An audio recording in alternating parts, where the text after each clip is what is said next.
Hello, team. Welcome to another ATP Geopolitics and Silicon Curtain co-stream with myself, Jonathan M.S. Pierce, and him over there, Jonathan Fink. This one, partner in crime. It's been too long.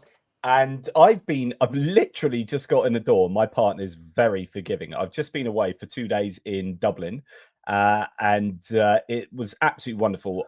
My goodness, Jonathan, I have not been in so many pubs in 2 days as I have in the last 2 days. It's time to sober up then, isn't it? I've had. Turns out my partner can drink a lot of pints of Guinness as well. So I've never seen her put back so many pints of Guinness as well. So we were Guinnessing it up to the max. Had an absolutely wonderful time. Didn't do too much of the high culture, but did a lot of the proper real Dublin culture. And high and low culture sort of meet very nicely in Ireland, don't they? And what is high culture anyway?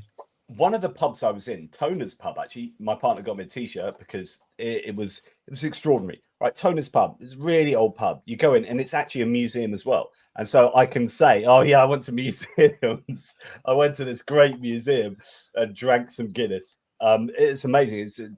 As it was effectively, it's a listed sort of building, and as it was, I don't know however many hundreds of years ago, just happening into these pubs that are just also cultural historical artifacts was brilliant. But anyway, enough of the best kind. Yeah. Well, yeah, quite. I was going to say she's probably glad to see the back of you. So get into your man cave and do your Ukraine thing. I've had enough.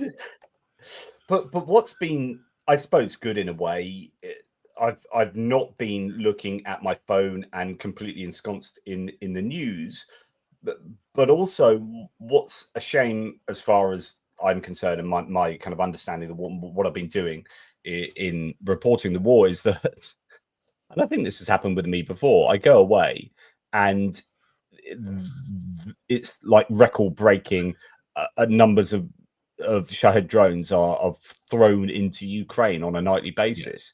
And so I then ended up having to do these just video recordings that Benny Pye put together with some video behind.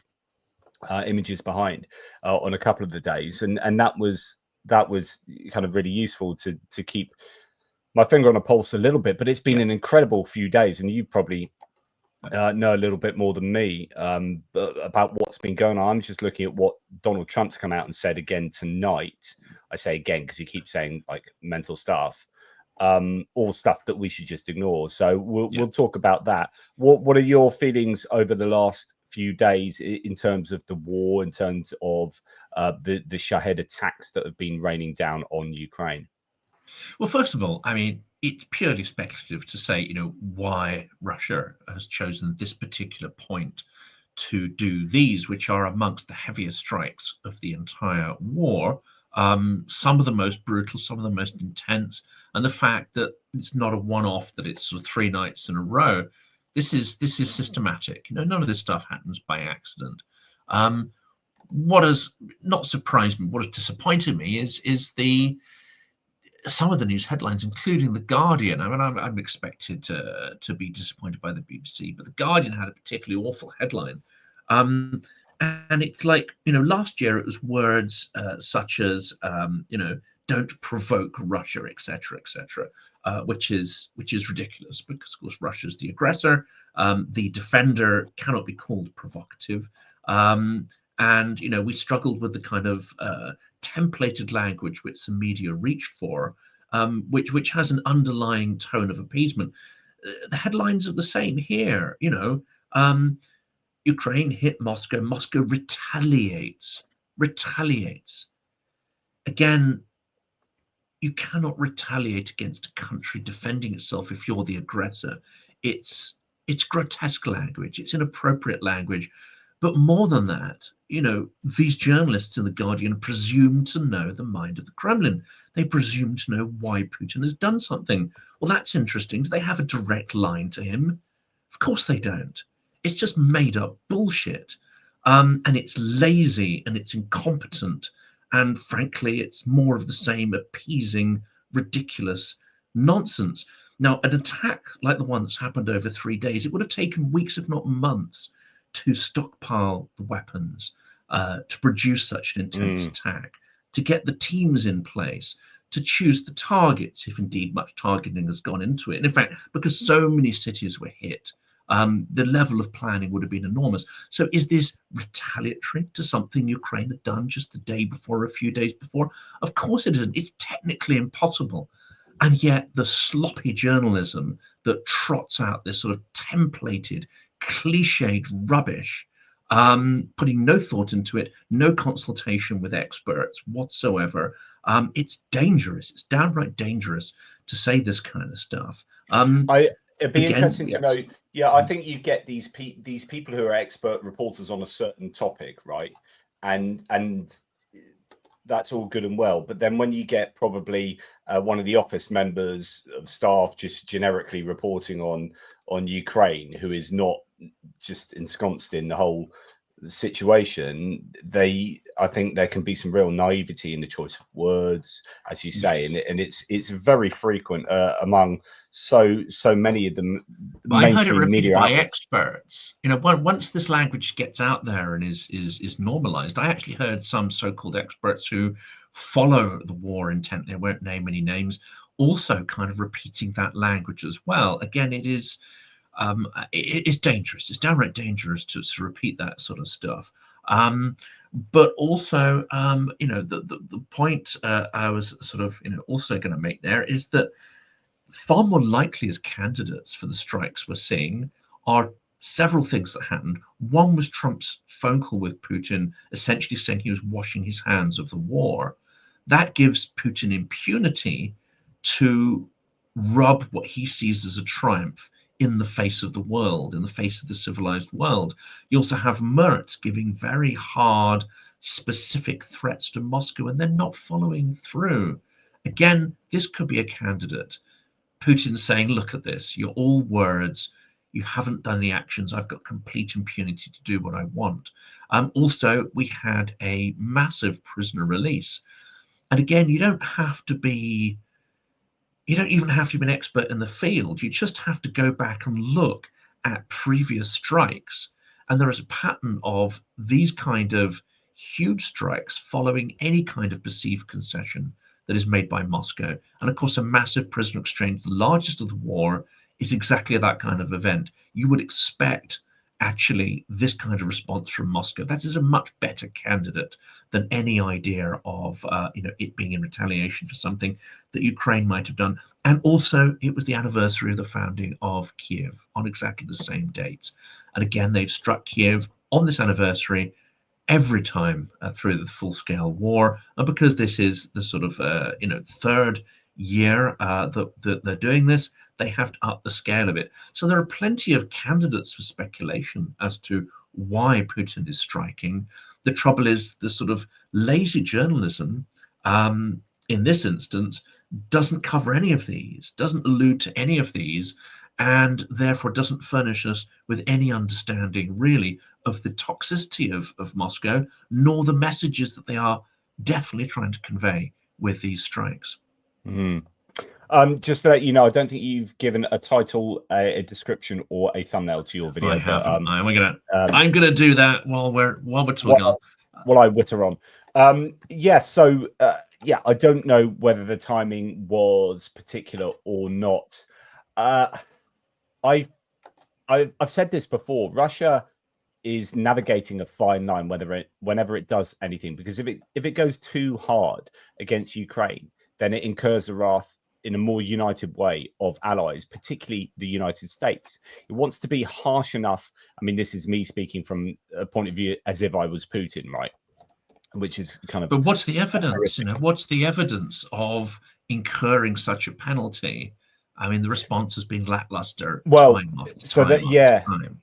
You're absolutely right. So you know, they have often, you know, skirted too far to the towards the edge, and that has united Europe behind supporting Ukraine and united the United States into being more vocal. But what's happened since January the 20th is that the US becomes maybe a little bit more vocal. So today, for example, if we go to this, well, first of all, yesterday we had Trump being the most vocal against Russia that we've seen him, but then he spent the second half of the post slagging off Zelensky. And you're thinking, God, even when you've got the prime opportunity to go to town on Ukraine, you just use that as an go to town on Russia. Sorry, you use that as an excuse to go to town on Ukraine. It was absolutely, in my opinion, like horrific. But there you go. And then today I'll try and bring up that that tweet from yesterday. Actually, I'll see if I can find that, because I think that's pretty useful to have a look at. But I was going to then show you this latest comment. If I find Tim White's thread from yesterday, that will probably help me. There we go. Okay, so I will go to this comment from the Orange Man today, who said, what Vladimir Putin doesn't realize is that if it weren't for me, lots of really bad things would have already happened to Russia. And I mean, all caps, really bad. He's playing with fire. Now, so to some idiot in Trump's inner circle, this might seem like really ramping up rhetorical pressure against Russia.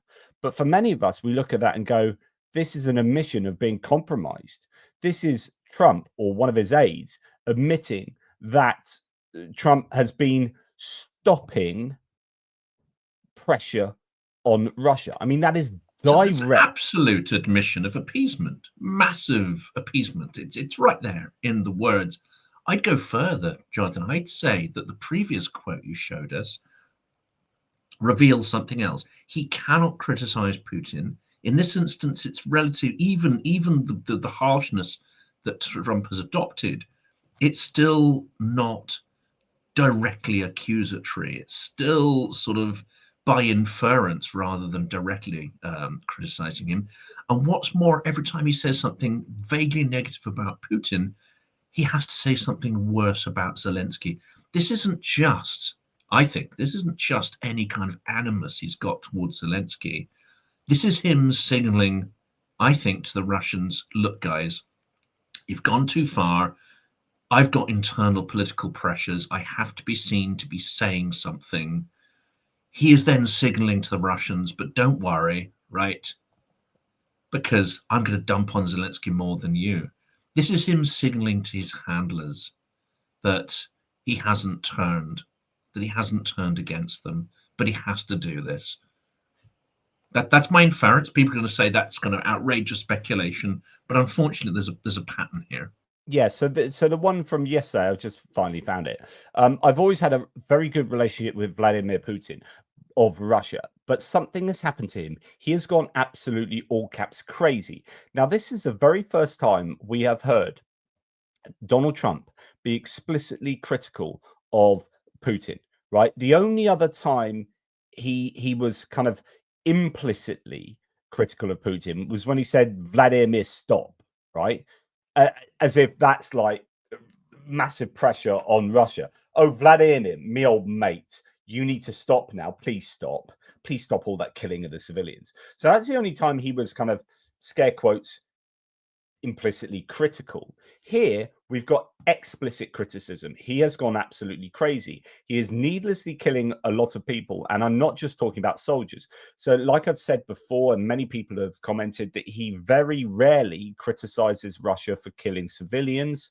He talks mainly about soldiers, and this marks, I think, the second time he's mentioned civilians explicitly, which again, that's good news. There's a recognition there are war crimes going on, etc., etc. Missiles and drones are being shot into cities in Ukraine for no reason whatsoever. Okay, this is all sounding good.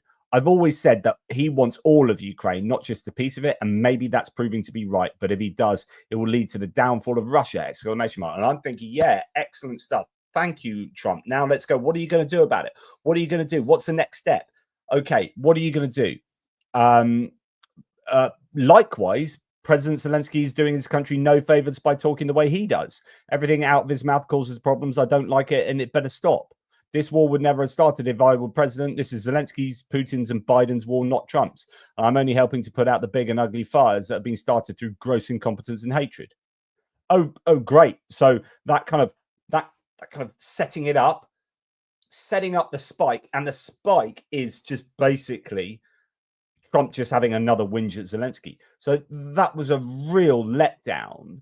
And then to then go on today and say, I've been the one that's stopping really terrible things happening to Russia is nothing short of absolutely disgusting. But he's probably interpreting this as some kind of power play on Russia. Now, then we hear this. So RT, this is how freaking naive and honestly amateurish that Trump is, because RT are taking the piss out of him. Like RT, the state media entity, President Trump warns Moscow, claiming Russia avoided really bad consequences only thanks to him. Putin doesn't realize he's playing with fire. Trump's message leaves little room for misinterpretation. Oh, until he posts the opposite tomorrow morning. Ouch.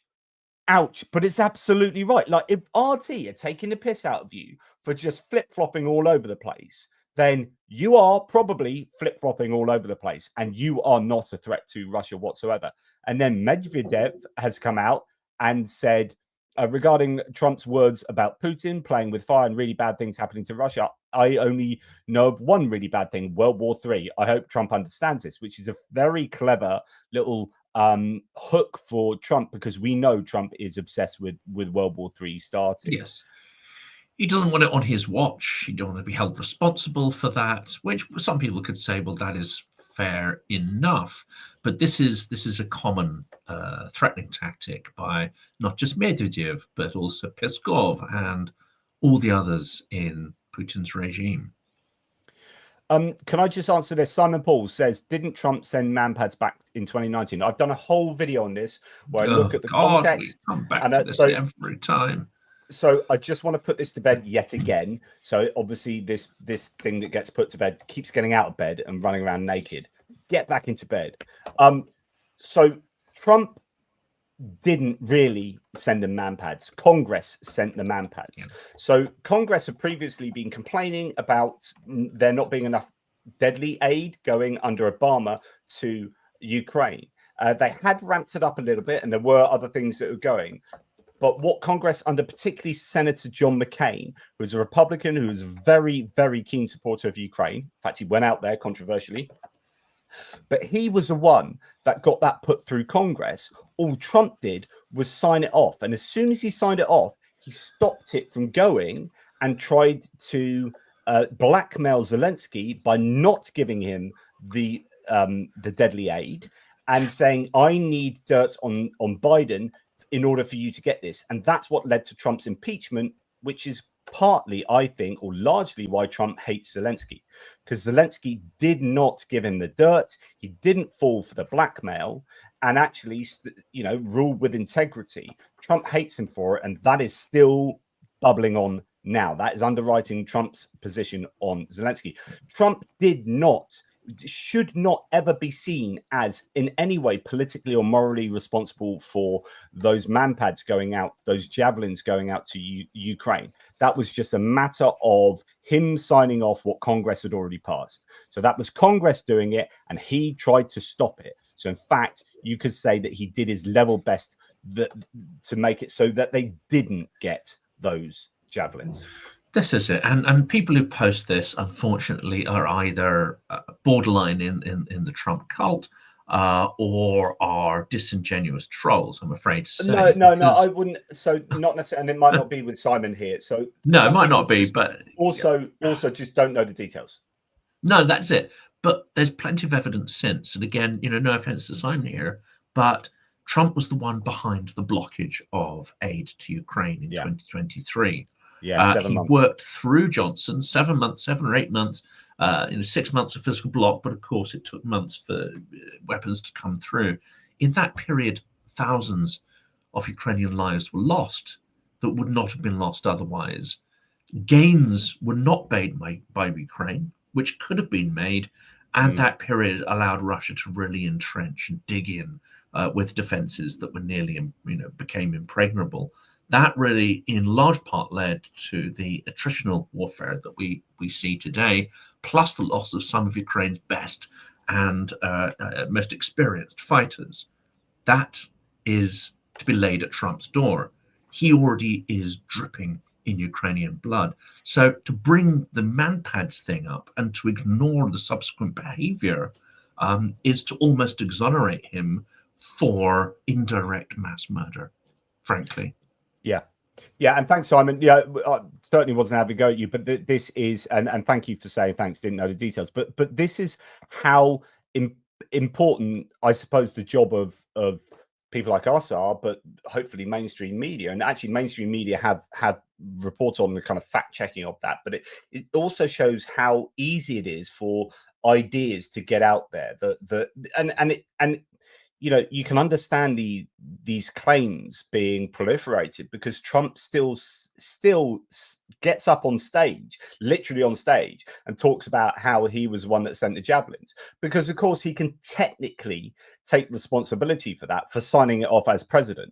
It's like, here's what Congress did. I signed it off. I tried to stop it, but then we let it go because I got impeached, or they tried to impeach me, and then but several years later, you can go, I was the one that gave them the javelins, and he does that, and he literally talks about it frequently now as if it was all about him. So yeah, hey ho. One other thing concerning, I guess, American politics and aid to Ukraine, or sanctions on Russia more properly, is this chap Chuck Grassley. Now, many Americans will know Chuck Grassley. He's an aging senator, still hanging on there, but he is one of these people that occasionally comes out and very explicitly defends the notion of giving further aid to Ukraine or heaping on pressure on Russia. And here he said again, and weirdly, I've reported on this before, he speaks in like kids text speak when he does Twitter. I still think he thinks Twitter only gives you how many characters it used to give you. I forget what it was, 140 or whatever. I've had enough of, like the fact that he spells it like that is hilarious. I've had enough of Putin killing innocent people. President Trump take action, at least sanctions.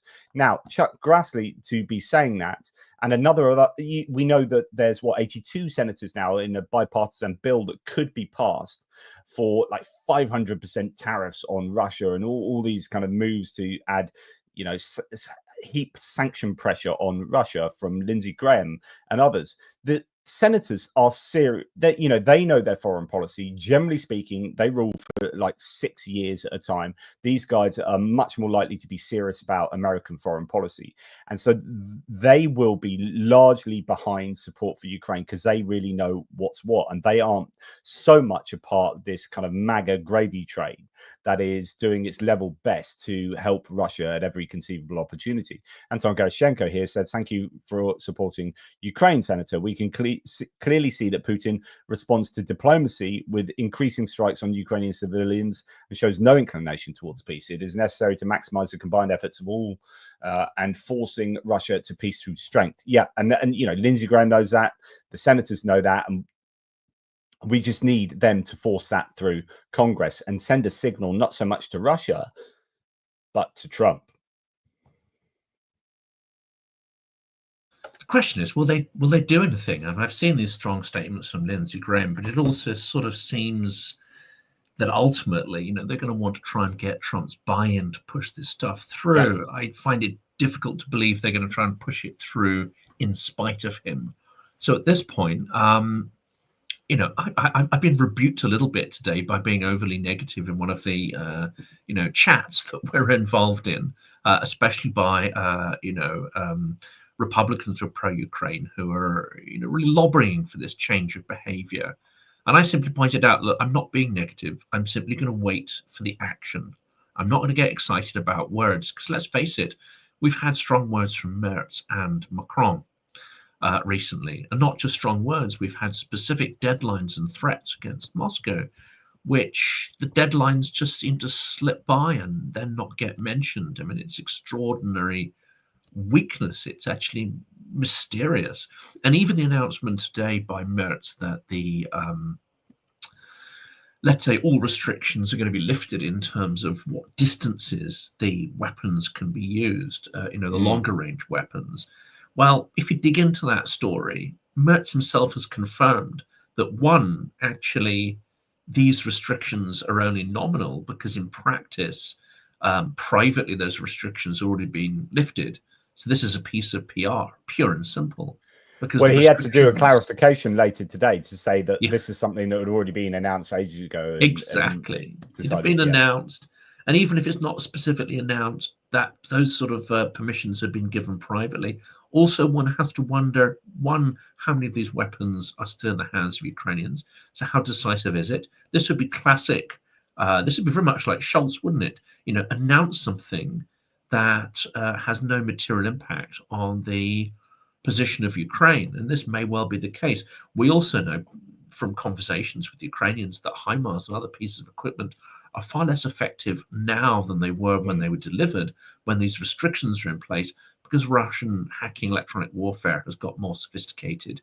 And in fact, the precision targeting of HIMARS and other of these advanced weapons is not what it was. If anything, it's gone down up to 50% less accuracy than when they were first delivered. So again, it's, thanks, Merz. But now let's do things that actually change the tide of war. So there are some interesting ideas coming out to do with the Taurus. So Tim White here says Russian mill bloggers say Ukraine already has Taurus missiles, which I've mentioned privately to a couple of people, could indeed have happened. This is far from proof, but Z fans claim that there are 2 military flights to Poland's border with Ukraine, and these ones were the ones that transported the missiles back on what that looks like 13th and the 19th of May. He says this is circumstantial evidence to back up a theory about Taurus. So one, Mertz's comments today, and this of course needs to be factored in. Bryce, I would have seen those fly over actually if they go over my house. The flights from Bryce. Really? From Bryce Norton? Yeah. Right, nice. Germany suddenly stopping publishing military aid lists. So this was something I reported about a week and a half ago, maybe 2 weeks ago now. So Germany, Germany were previously one of the most transparent nations for military aid, and German aid to Ukraine has its own website that was drawing a lot of the information from the German government website. And then 2 weeks ago, the German government decided to not publish data on what they were giving to Ukraine. And that's circumstantially quite interesting because that is a big change. Now, some cynical people are saying it just gives them permission not to give as much stuff. That's what I was about to say, But also could be because they don't want to be seen to be giving Tauruses when they're giving Tauruses. Although, people were arguing that there were examples of Germany giving stuff to Russia without publishing it. So they were very good at being very transparent, but there are certain things they also weren't transparent with. So they could have just done that with the Tauruses. Allies knowing Ukraine literally needs everything right now. So there are some rumors to suggest that Taurus are out there, but whether they are or not, I have absolutely no idea. But it would make a change to actually. It would make a change to deliver a weapon system without, without virtue signaling and without announcing in advance what you're going to do. I mean, the element of surprise is actually rather good in war, apparently, according to some of the guests that come on the channel. Why not? Let's try that for a change. Yeah. I mean, it'd certainly be useful, and we're hearing that the Netherlands have now given or will have given all of their F-16s in short order. So. That's good news, and not that it's definitely the case that the F-16s can fire Taurus. In fact, I presume whatever is going to fire the Taurus will have to spend some time adapting them. But what I then hope is actually that they've already been doing that for some time, and I hope that they're already. The Ukraine is training on, say, the Gripen airplane as well, and rather than these things happening sort of last minute, there's a bit of forethought going in, and anyway, it is I'm a bit down at the moment with regard to Ukraine's position in the war. So this war for me is like a roller coaster ride, and I go from high to low to high to low in quick succession. I'm in a bit of a low at the moment in terms of the Shaheds and ballistic missiles, and if they have stockpiled 500 ballistic missiles, then that, I don't know whether that's true, that's one of the rumors, then that is very, very scary for Ukraine, because they're at a time when they have, I think they've had some air defense systems that have been knocked out in the last couple of weeks, and in fact, probably the last year, really. And I think that's why ODESA has become better targeted by the Russians. And I think that's why Kyiv has been more vulnerable over the last few months. And there were claims just over the last 3 days that the Russians have hit Patriot launchers as well. So, and you put that together with having fewer interceptor missiles for the Patriots. There was a claim that I reported on this morning, I think it was, or yesterday, that there are no missiles for the SAMP-T, the French-Italian SAMP-T, which is the other system that can shoot down ballistic missiles. And I think that there are still, clearly Ukraine are unable to mount any sizable offensives at all. Otherwise, they probably would have done. And I just think, Ukraine are in a very vulnerable position, and Zelensky probably does want a ceasefire. That's why he keeps talking it up. I don't think he's trying to trap. He probably is also trying to trap Putin into a corner by Putin not wanting a ceasefire, and then Zelensky seeming very keen on a ceasefire. And if Putin doesn't want it, then he can say, now we can hit them with sanctions. But also, I think Zelensky, if it can be in any way a secure ceasefire, then it's maybe not a bad thing at this point. Although it's dawning on Trump, something that we've all known for a long time, is that Putin isn't after a permanent ceasefire. In fact, we know he's not after a ceasefire at all. He thinks he's winning, and even if Putin were minded to have a cessation in hostilities, that would only be as an excuse to rearm, only as an excuse to get Trump to lift the sanctions so he could get his rearmament process on steroids. We're at a very dangerous inflection point where I'm going to do an episode in the next couple of days based on an article that's come out that basically looks at how much of the Russian economy has been converted to a war economy, and the scale of it is actually terrifying. Now, we talk a lot about the Russian economy being on the edge and on the point of collapse, but unfortunately, there's an alternative scenario here where it collapses as a market economy. It no longer exists as any kind of free market economy, and indeed, if it tried to get back into the kind of mainstream of market economics, it would almost instantly vaporize. But it could go down a Soviet command economy. In fact, it is going down a Soviet sort of command economy route, completely artificial, with all the numbers kind of spiked and invented, and people's living standard going absolutely through the floor. And yet, it's unlikely that there'll be resistance to Putin, and he may be able to keep that kind of entirely centrally planned, entirely militarized economy going for some considerable period of time. So I think we're at a point of extraordinary risk. And if Trump in any way lets up on the sanctions, and indeed if Europe don't and Britain don't continue to plug the gaps in sanctions and tackle the grey fleet, then unfortunately we're faced with an absolutely toxic, highly militarized, highly pathological society on our doorstep, whose ambitions actually have no limits, and the scale of blood and trauma and death that they can unleash on Europe is also unlimited. There's someone I follow on. I didn't realize I'm on Blue Sky, and so I haven't followed them for some time because I used to follow them on Twitter, but I haven't seen them so much over there. Prune60 does threads every day on the Russian economy, and it is, there are so many signs that the Russian economy is in an awful lot of trouble. And I think fundamental trouble, even if they do switch to a complete command economy. That's the frustration for me about Trump's inaction on Ukraine, is that 20th of January, if he had just whacked sanctions up, like Biden had thrown extra sanctions on Russia, really good ones, just before he left, and Trump came in, and if he had just continued that pressure, I think Russia would be in all sorts of trouble now. If he went to town on Russia's economy, I think there would be some serious issue. Like if we'd had 4 months of, really ramped up sanctions and whatnot, then Russia would be in trouble. But we hear today, and it's not going to happen now, is it?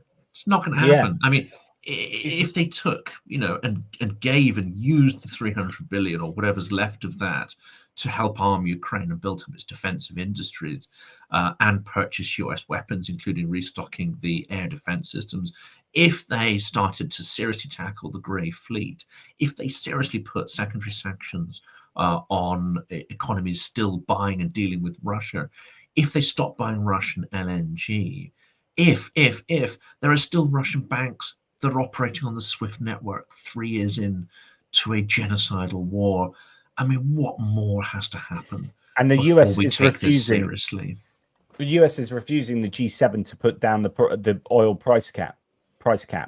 You've got the EU wanting it to be lowered. You've got the G7 bar the US wanting it to be lowered from $60 a barrel to $45. This is a really he's screwed at the level. I mean, at 45, he's absolutely screwed. And yet the US is doing everything they can. Sorry, Trump is doing everything he can, his administration, to help Russia. Everything. Like, this is absolutely unconscionable that they would be holding out. And in the same way that they refuse to call the war illegal in the G7 statement, and they refuse to use the phrase support Ukraine in the G7 statement. So the US Russians aren't stupid. Putin isn't stupid, right? He can look at all these words, and the news is going to be full of Trump saying things about Putin and how terrible he is. Do you know what? Putin is not going to care as long as Trump is helping to keep the oil price cap going. Trump is focused on the real things that are perpetuating his regime and his war. Words are not going to hurt his regime. In fact, as you've seen in Russia today, they can turn those around, and in a sarcastic fashion, they can reinforce their position. So people really need to look at what's actually going on, not the froth that is reported in the media. And as long as Trump supports or prevents real harm happening to the Russian economy, then he is acting as a Russian asset. It is plain as day. So let's look at the actions. So I find this fascinating. So the US State Department says Trump has many tools to help end the war. Spokesperson Tammy Bruce for the Pentagon clarified his recent Putin remarks. This is outrageous, this. So the Putin remarks that we saw just here, Vladimir Putin doesn't realize that if it weren't for me, lots of really bad things would have already happened to Russia. And I mean really bad things. He's playing with fire. And then the ones from the day before that show, that. So you've now got the Pentagon coming out on behalf of Trump and saying the Putin remarks weren't criticism. So I just said it's the first time we've got explicit criticism.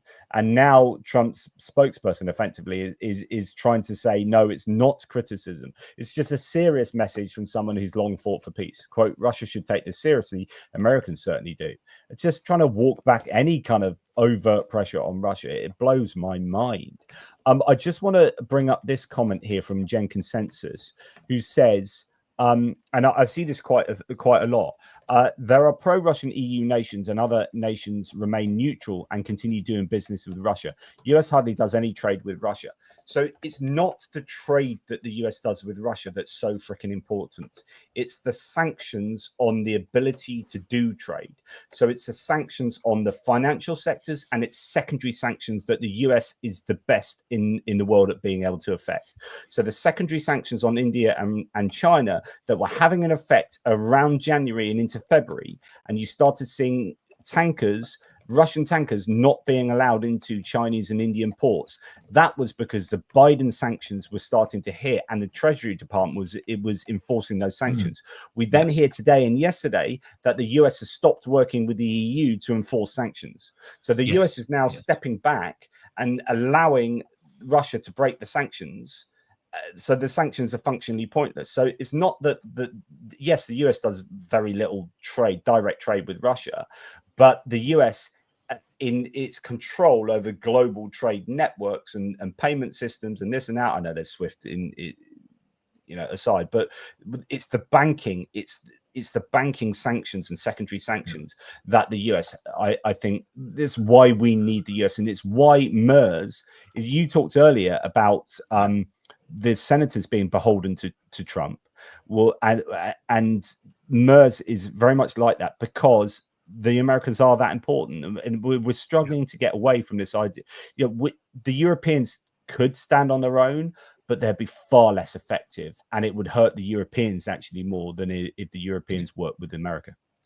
And Biden's not off the hook there. He was able to demonstrate the secondary sanctions have a huge impact. Well, that's he came in nice. late with them. He implemented them months before Trump came in. Yeah. Why were they not implemented years before, not months before? I hold this against Biden for his incredible weakness.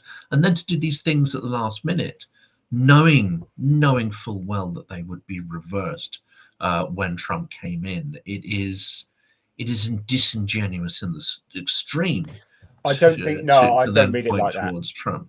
I don't think he did it knowing they'd be reversed. I think he did it as a last ditch. Oh my God, we haven't won the election. Now we've got to help Ukraine as much as we possibly can. We were hoping to incrementally put these in place over the next 4 years or whatever, which you can also criticize for. Yeah. Oh, after Ukraine's disappeared, thank you for that. Yeah. But it's definitely slow and definitely, beholden to escalation management. Yes. Yeah. A few questions here. One from a wee bit furry, who had said previously that there's a chap called Jonathan Tapp that sounds very similar to you, Jonathan Fink. I don't know. I'm not aware. Hello, Jonathan Fink. Is that an AI bot or something that's imitating? No. I haven't heard the name Jonathan Tapp. Are you a Times subscriber and a regular commenter on Ukraine-related matter? I swear there's a commentator who is a linguistic mirror of your speech. Jonathan Tapp. So someone to look into. Anyway, thanks for the support, wee bit fairy. And Goose Springsteen, I've asked similar before, but do you think the algorithmic pressures of YouTube incentivize sensationalism and overly positive analysis in the pro-Ukraine community? In life, nuance doesn't sell, sadly. Yes. But I wouldn't say positive. It doesn't have to be positive, but sensationalist, absolutely. You could have, and sometimes negativity works, like Russia's collapsing. You can do, and I know YouTubers who do this. They put that headline out every single time, like, "Oh my God, blah blah, end of the war, and this, that, the other. It's huge," and they attach those kind of headlines to every single freaking video they put out. And guess what? The algorithm picks up on it, and because people are like, "Oh my God, something big must have happened." Yeah, they just fall for it over and over and over and over again. So yeah, unfortunately, it's a shockingly awful algorithm, and it works on recency as well. So I know you do a lot of comment videos on what's happening at the moment, and yours are more in depth, I think, more structured than almost any other ones out there. But the algorithm really doesn't work in favor of my channel, where I try to take a sort of historical dive, and at least half of my videos perhaps try to look in a more, with the focus of history and so on. Well, the algorithm basically, if that video hasn't performed in the first 24 hours, it's dead as a doornail. And that really counts against, because I can't deploy, sensationalist headlines. Well, I know you don't either, but I can't deploy sensationalist headlines because often there'll be sort of academics and so on who'll rightly take exception to that. It sort of demeans and diminishes their work. But also these videos should be relevant days, weeks, even months after they've been produced. They still have intrinsic value because they don't go out of date compared to, the daily Battlefront updates. Mine do, yeah. So if you don't watch mine like 2 days later. Yeah, you probably wouldn't watch yours a couple of weeks later, The trouble is the algorithm's not built for the way I produce videos, and if they don't perform in the first 24, 48 hours, they're kind of done, and it's then you're into a very, very sort of long tail. It completely works against the materials that I create, and it's frustrating.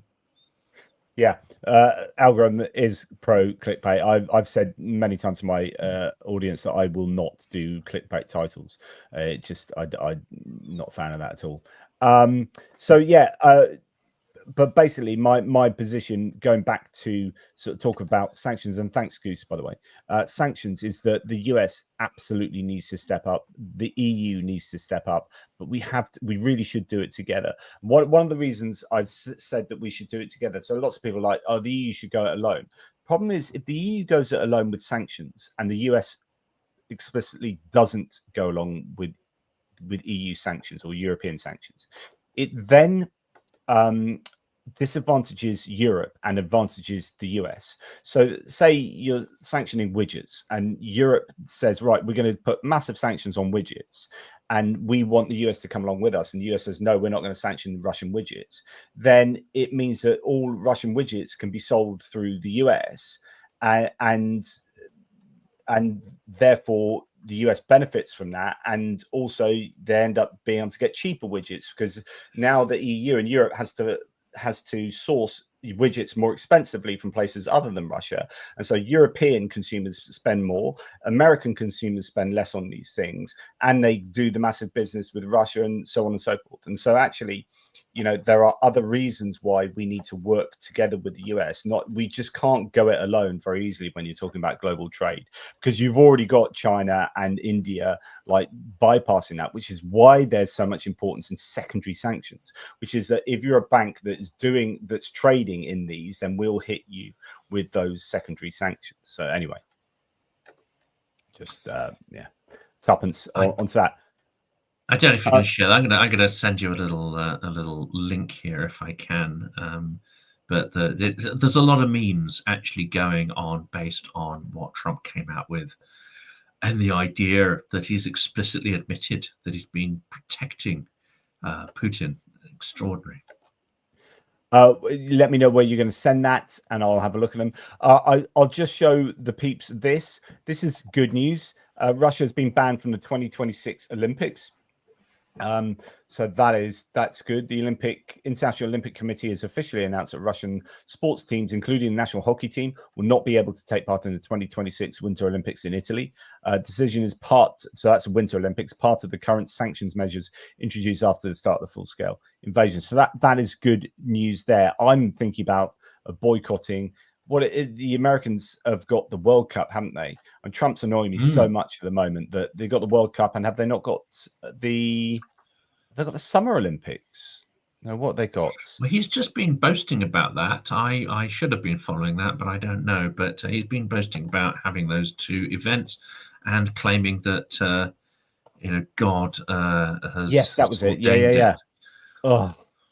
So I might boycott them, which is a shame, because they're great. They're great things to watch. But, truly, God moves in mysterious ways if he's ordained anything in favor of Trump. Through Trump, yeah, goodness me. And then there is, oh no, I won't do that. Yeah, well, actually, just one more thing on Trump that really, I mean, this is absolutely. I've got so much to say about Trump's America at the moment. I've got videos lined up aplenty to discuss stuff like this, but this is absolutely shocking. So the Trump administration has ordered US embassies worldwide to halt visa interviews for foreign students ahead of a new social media screening policy. Over 1 million new foreign students come to the US each year, contributing over $40 billion to the economy.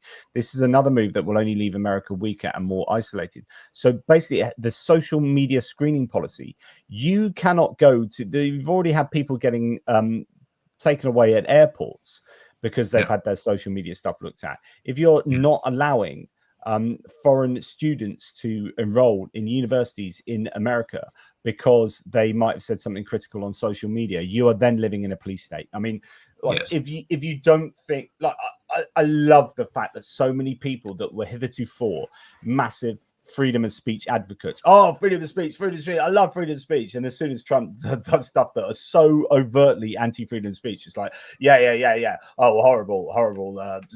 Foreign students who are critical against Trump. No. If you're a freedom of speech advocate, then you should be one now. What are you saying about stuff like this? Because this is insanely autocratic. It absolutely is. And of course, the hypocrisy is off the scale. it won't stop people from, claiming that the Trump administration has brought freedom back again, whereas all the indicators are that it has declared war on the free speech of those who disagree with it. Of course, those who fall into the sycophancy camp or the delusional camp, they're probably okay for now. Yeah.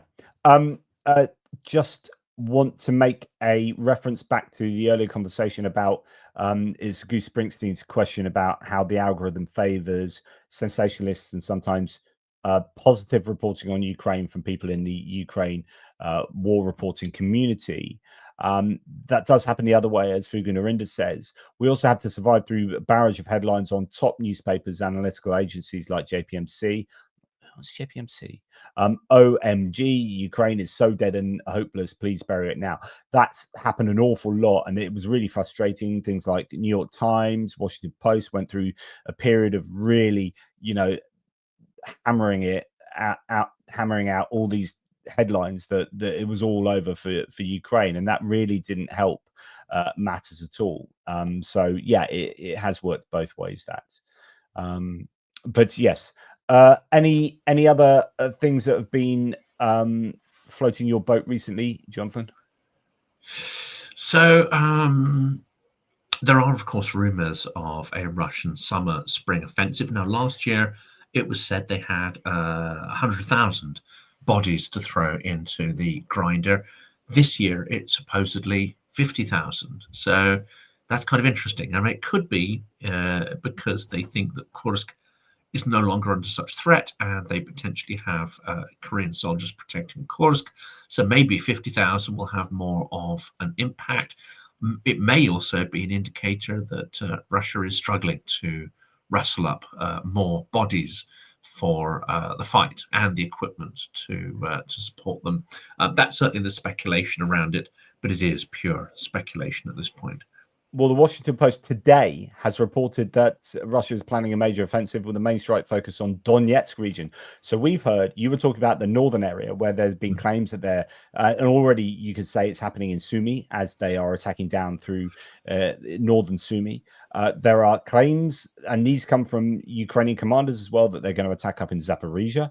Up into Zaporizhia from the south, and then Donetsk as well, of course. And here the main strike is focused on Donetsk, according to Washington Post, believing that time is on his side. Putin's moved over 125,000 troops, but then it says to the borders there. So yeah, so but all these different numbers, yeah, do they really have that much in reserve? Well, and even if they do, I mean, other Ukrainian reports say that, hang on a second, what Russia is really struggling with at the moment is getting their troops and their logistics, to have this build up, because as one of the comments said there, it's a target-rich environment. If Ukraine no longer has restrictions on the use of Western weapons on the territory of Russia, and that drones provide a high degree of transparency on the deep logistics lines into Russia, which it's rumored that they do, then actually having all these troops sort of mustering for an offensive is something of a risk that they become targets rather than in any way contributing to the front inching forward. So I don't know how confident Ukraine is, but I would say that at the end of the day, I expect we'll be sitting here, in 6 months' time or so, basically wondering what happened to that offensive, or speculating that it was simply, annihilated for minimal gains. Yeah, I'm just trying to see whether Chuck Grassley said another comment, but anyway, yeah, we have heard previously, going back to the idea that some Ukrainian military personnel said, right, get ready, I think there's going to be attack up in Zaporizhia. We've seen throughout this war different commanders from different regions saying that the Russians are amassing near us. I think it's to be super cynical, possibly a ploy to get their own forces to have reinforcements thrown into them. Like, they're definitely attacking Zaporizhia, says commander of the Zaporizhia forces, type thing. So it could be worth bearing that in mind. But yeah, certainly a worry that there are all of these places where they could attack, and it is not looking particularly good in certain places around Pokrovsk, to the east of Pokrovsk, around Toretsk, and coming up the to the south of Konstantinivka. So yeah, worrying times in certain places on the front line for the Ukrainians at the moment. It is. We're hearing less, however, and this may not necessarily reflect reality, but we are hearing fewer reports or rumblings about Ukraine finding it difficult to rustle up manpower. We have fewer reports coming through of issues in rotations and giving Ukrainian servicemen and women a chance to have a few days, hours or days away from the front. It would be interesting to try and find out whether actually there has been improvement in Ukrainian manpower and what the mid to long term picture looks like there. I don't know who can furnish us with that insight, but I think that would be an important one to keep an eye on. It may well be that Ukraine has passed the critical nadir of their sort of issue with troop numbers, and they may be incrementally sort of improving on that. And as you and I sort of know from either direct experience or the people we talk to, it does seem that the drone battalions are improving in terms of their scale, their training, the equipment available to them, techniques. There was a period where the Russians sort of fly-by-wire or fiber optic drones had really taken the edge, and it does seem that Ukraine is incrementally moving back into a more commanding position there. Again, it'll be interesting to talk to some people about that and the progress being made. Dimka, the wife of the husband of Irina, would be a great one to speak to if we can get him to come onto the channel, see if we can get his permission to come on. I think he'd be very eloquent on that. But also a video that I haven't put up on the channel yet, a very interesting discussion. Now, I had someone recently sort of posting a comment saying that I never report any negative stories, or I never report any stories that are critical of Ukraine, either civilian or military administration. Well, as you'll know, that's not exactly true, because there's plenty of stories and interviews where we talk at some of the systemic issues. But in this unpublished panel conversation that's coming out later this week, we actually go into quite a lot of detail with a active senior serving member of the Ukrainian Armed Forces, and we talk about the resignation of high profile, I think it was an Azov commander, who basically said he was resigning because of the quantity of sort of stupid and inept instructions that were coming through from some in the senior leadership. So there are still some systemic issues, as we know, and this is a particularly interesting story where these have bubbled out into the open and led to the resignation of a senior commander and a public statement which is highly, highly unusual. Yeah, I mean, it's difficult because you want to be supportive of Ukraine, but also truthful at the same time, and you don't want to hide stuff from your viewers, not you, but one. And so there is that tension there, but I think hiding truth never leads to good outcomes, really. No, hiding systemic issues is not helpful. I mean, I don't know about you, but I'll take a view. If there's a story or a conversation we've had, if that relates to let's say sort of corruption or internal issue, which of course needs to be fixed, but we get the impression that Ukrainians are on the case and that it is not absolutely existential to the war effort, then I'll tend not to draw attention to that if it's kind of being dealt with, and if the Ukrainian domestic press are kind of all over it. It's like, you know what, this is being dealt with, right? It's not necessarily going to help too much by sort of wallowing in the negativity of some of these stories, and it is already seeing the light of day to those people who can actually do something about it. However, it's my view that if you become aware of systemic problems within the Ukrainian military that is hindering any kind of path to victory, I think there is, you're duty bound to amplify those stories, because if they lead to a more efficient army, more efficient techniques, then it's absolutely critical to an eventual victory that these things are dealt with and not brushed under the carpet. Absolutely. So what's your thinking at the moment as to what Ukraine desperately need the most from international nations, allies? What do you think is sadly missing? I mean, it would have to be someone in the military to sort of talk about this. It seems that ammunition is no longer a critical factor. There are several schemes in place, including the one from the Czech president, to get ammunition to Ukraine. Now, obviously, we know that NATO is not producing enough, or it's being massively outproduced by a combination of Russia, North Korea, and Iran, which of course is concerning. But certainly Ukraine is not experiencing an ammunition famine. Air defense, which you mentioned earlier, I think there's a big emphasis there on Ukraine needing to have replacement systems, and of course the ammunition to replace in those air defense systems.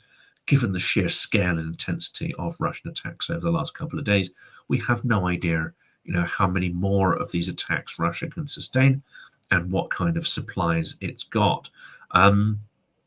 Munitions that can help take out some of these.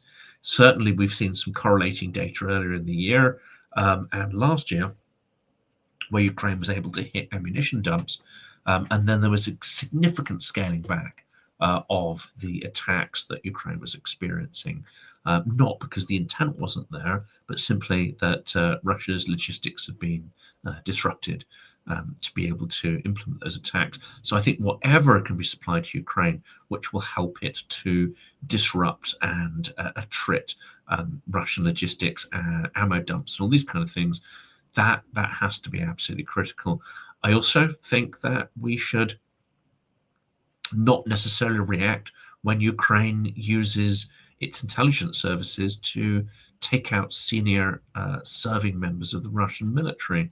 It's entirely within the rules of war, and the endless hand-wringing by so-called Western experts and media is not particularly helpful, especially when they describe these acts as uncivilized or unseemly and whatever. We just have to remember the Second World War. We did a lot of this stuff, and we thought it perfectly acceptable to take out senior Nazis where we could and when we could, by whatever method was to hand.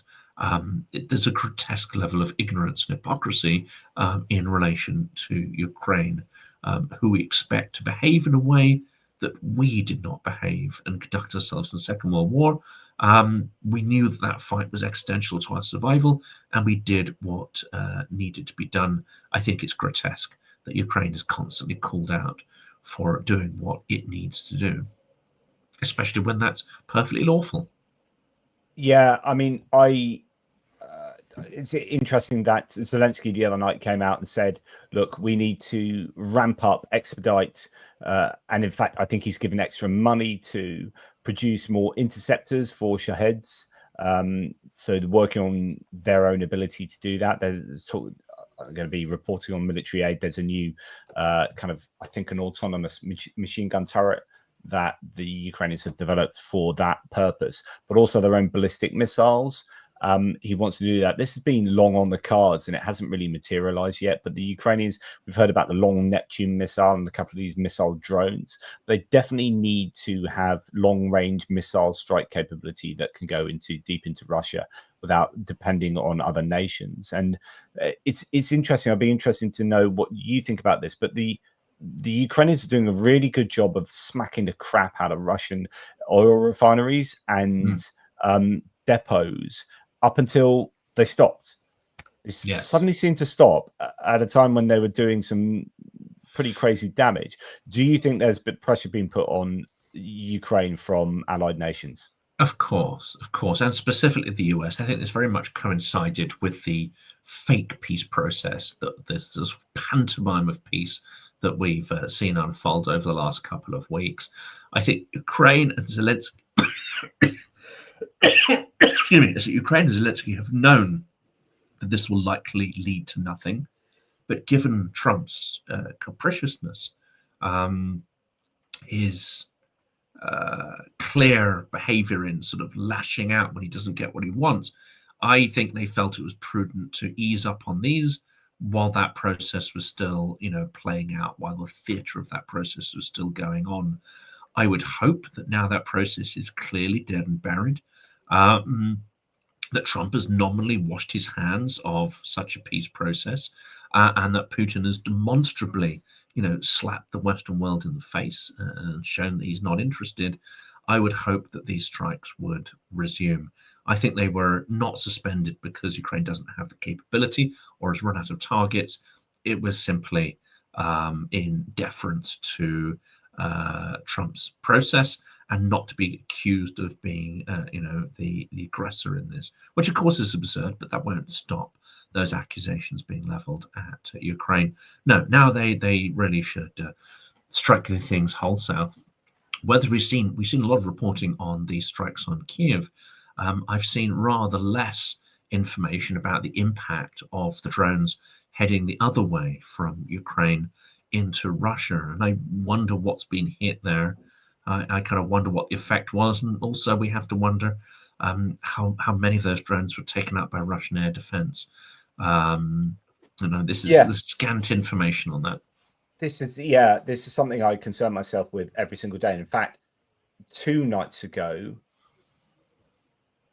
or was it last night, as in the night that's just gone, and we end up hearing that Russians claim they shot down 96 or something, but during the night there were claims that there were literally hundreds and hundreds, like 400 drones in the air, Ukrainian drones. But then the next day you hear very little. And at the moment, for example, 112 drones. So from 9 o'clock to midnight, so obviously it's midnight in Russia already, air defense forces shot down 112 drones over Russian regions, according to the Russian Defense Ministry. That's tonight. Okay, so but then the next day we hear very little about successes. So either the Russians are just insanely good at OPSEC, or which we kind of know they're not. yeah. Or, well, in that case, I would suggest that almost all the Ukrainian drones are getting shot down.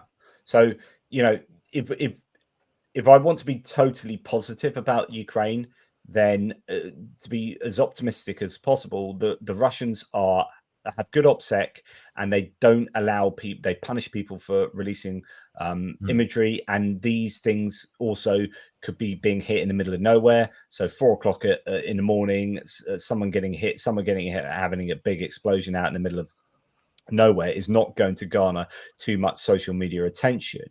That's if I'm being positive. If I'm being very pessimistic, then Russia have really adapted and are able to shoot down these drones much more easily, and missiles or missile drones much more easily than they were. And I'm not sure, because there are claims that there are loads of Ukrainian munitions flying through Russian skies, but I'm just not seeing enough damage at the moment. But then things do emerge, like weeks later, you're like, oh, that thing was hit. Oh, it turns out that was hit. So, I'm not quite sure what's going on.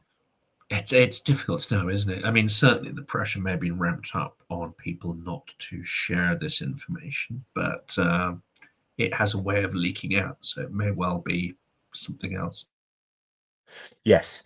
So someone asking, is it possible that the US pursues peace process to keep the leash on Ukraine, because without peace being dangled, Ukraine could really damage Russian oil industry? Yes, I absolutely think. I mean, Jonathan Fink was sort of saying that there is pressure on on Ukraine not to hit the oil industry. And I think that, yeah, that something is going on. I think if they were on their own at the moment, Ukraine would be smacking the crap out of oil refineries. That's right. And, you know, we have to remember this isn't the first time this has happened. During the US election, True. They eased up on hitting Russia. So if Ukraine was allowed to just do what they need to do, again, you know, things would be much closer to a Russian defeat. But unfortunately, Western political concerns in various sort of systems and places, unfortunately, especially the US, over the last 3 years have and even more, you know, over the last 11 years of war, have hobbled Ukraine and tied its hands behind its backs at pivotal moments. And we just have to, you know, say that this isn't just a Trump thing here. This is American politics has done significant damage to Ukraine's ability to defend itself. Yeah, but Russians do need to watch out, because if you know, as Ron Filakowski here says, if Putin doesn't watch out, Trump might be forced to go all caps on him. You know, and if he goes all caps, you know, game over. It's game over. Yeah, I mean, this is the tricky bit, isn't it? Because if you come out and say, you know, Trump is a Russian asset, deep down, it's not just because he admires tyrants. That it's not just because he considers Putin a personal friend and believed fervently that his word would be enough to make Putin stop the war. Well, these things may also be true, but there's so much in Trump's behavior, so much in his language, that seems to hint at more than just, you know, adoration of autocrats. And if that is the case, then this is not going to go anywhere. His words, even if they're in full caps, are not going to translate into actions. Just to let people know, this was mentioned by someone in the chat right at the beginning of the video, but this is a UK government petition, so only UK citizens can sign this. So if you're American or French or whatever, don't bother. You have to be from the UK. It's a government petition, but transfer UK Warrior infantry fighting vehicles. UK has approximately 632 Warrior IFVs. 80 are awaiting near-term disposal, and the rest expected to be scrapped by 2030. The government should offer to transfer them to Ukraine. We think this would provide an increase in Ukraine's capabilities without incurring a cost to the Treasury. So if you think that's a good idea, why is it not automatic? I struggle here, and you know, we need someone who understands the ins and outs of this. But why have we not got a process in the Ministry of Defence that looks at every single piece of kit that is reaching its sell-by date, or kit that is stored that is beyond its expiry date? Why is not a unit that systematically just hands stuff over to Ukraine if it's deemed that these items could be operationally usable? And if they're not, then publicly says, we're not going to hand it over because simply it's a pile of scrap. But this requirement to have a petition, this requirement to remind the government that the largest full-scale war since World War II is going on in Europe, and that there is an existential threat to European democracy. Why do we have to go through this goddamn rigmarole every single time with this stuff? Are these people half asleep is my question. I think there's been this long running thing about the replacement of the Warrior, and it's been really controversial, and it's been a procurement cock up that's been going on for a very long time. So that's probably confusing matters. But interestingly, France did a pretty good job of saying, so I don't know if how much you're on top of equipment and stuff, but you'll see on loss lists now, like VAB starting to pop up quite often on the loss list for the Ukrainians, and the VAB is an older French APC that is now just being replaced. And the French have said formally exactly what you're saying, Jonathan. So French said, any bit of obsolete equipment, any equipment that's now being replaced in France, Ukraine get first dibs. So Ukraine are now getting all these old VABs, or they're decent enough APCs and whatnot, but they're being replaced by a brand new sort of whatever it is the French are replacing it with, and the French are just giving all their older kit to Ukraine in a very formalized way. Now, my guess is we probably are doing that in the UK, but I just think there's quite a bit of confusion going on with regard to what's actually happening with the Warrior and the upgrade. So yeah.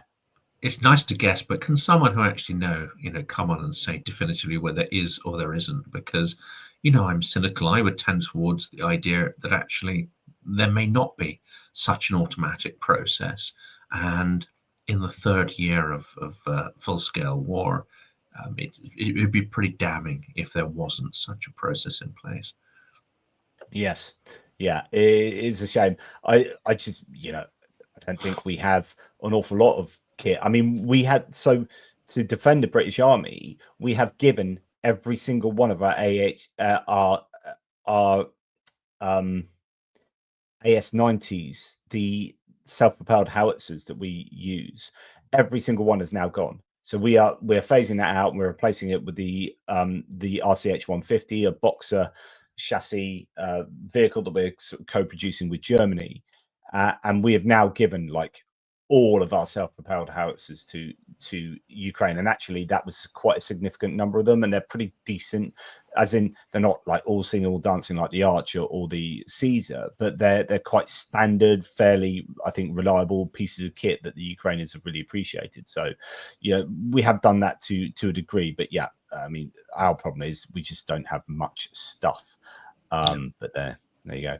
And the replacement process is probably lagging massively yes. as well, which that's the other thing that should have really been put onto steroids at the start of the full-scale war, and as we know, it wasn't. Mitch Mazarol, thanks, buddy. JPJF, great to be catching this live chat. Thank you for all that you gents do. We are support Ukraine.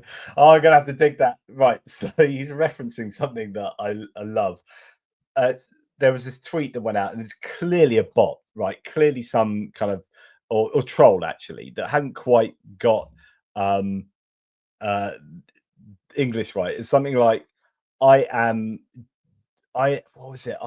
Jill or something like this, and I am support England.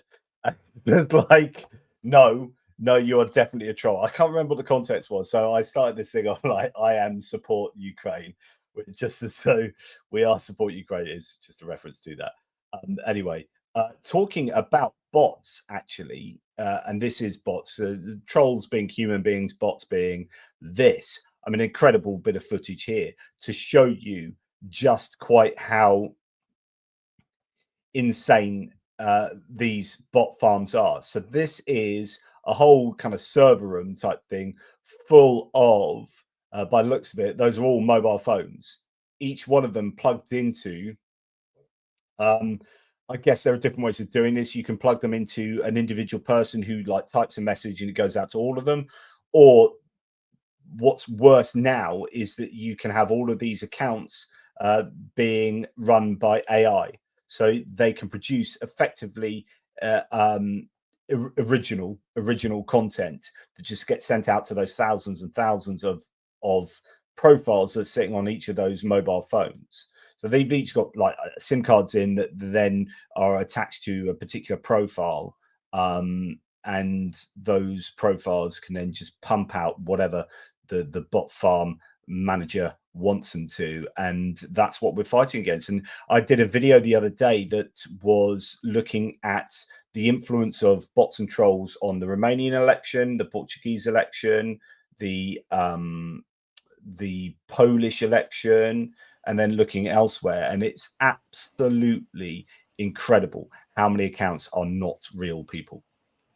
There's a lot of stories now about the hacking of various electoral processes, and yeah, unfortunately, not only is it not going to go away, the increase in this is going to be exponential, I think, over the coming months and years.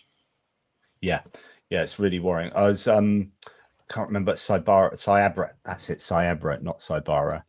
Cyabra is a company that looks into this. And Portugal election. So here, it's been really fascinating. Just to remind my viewers and maybe let your viewers know some of the data that came from. So recently we had like a European Super Tuesday, a Super Sunday, I think it was, so where we had the second round of the second round of the Romanian presidential elections, the first round of the Polish presidential elections, and then the fourth snap elections, I think, in as many years, or third in Portugal for the general election. And Cyabra found for the Portuguese election manipulation here, the impact of fake. So what you need to know here is that oh no, it hasn't got all the. This is one without all the stats on. But anyway, here are some of the stats. Cyber found that 58% of the profiles commenting on Chega. So Chega is the kind of far right anti-establishment party, very similar in some respects to those other ones around Europe, such as AFD and Rassemblement National. But 58% of the profiles commenting on Chega's official X account were identified as fake, amplifying hundreds of pro-Chega comments across the official X accounts of the Socialist Party and the Social Democratic Party, so the centre-left and centre-right parties. Pedro Nuno Santos and Luis Montenegro, an average of 49% of people commenting on those profiles were fake. So that is a massive amount.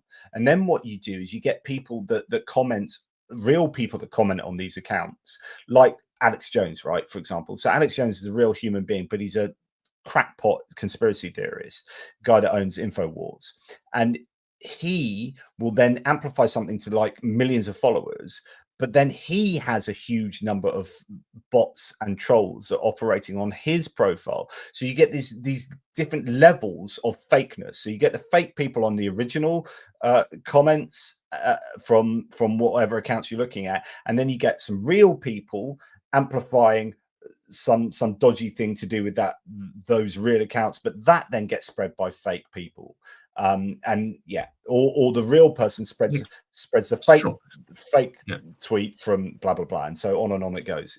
It's a real challenge. It's extraordinary, isn't it? You wonder how the money is made to be able to support that, or whether it is all being pumped in from external parties to manipulate, or whether there's a way for these operations to be self-financing. I mean, this is quite an interesting area. Yeah, I've long said that Russia should have not gone to war with Ukraine and spent all of its money on bot and troll farms, and they would have had far greater effect on global politics and influencing the world. Yes. It's just absolutely, like even I said the other day, I wouldn't send a missile, like take a missile that they just built, $1 million missile they could send into Ukraine, and think if they spent $1 million on trolls and bots, they get much greater return on investment than a single missile sent into Ukraine. I really think that. If all their agents and assets were supported and still able to operate freely in Western countries, then ironically, we'd be in a far worse state in terms of European democracy. At this point, their actions are undermining their own propaganda narratives by being so absolutely, awful.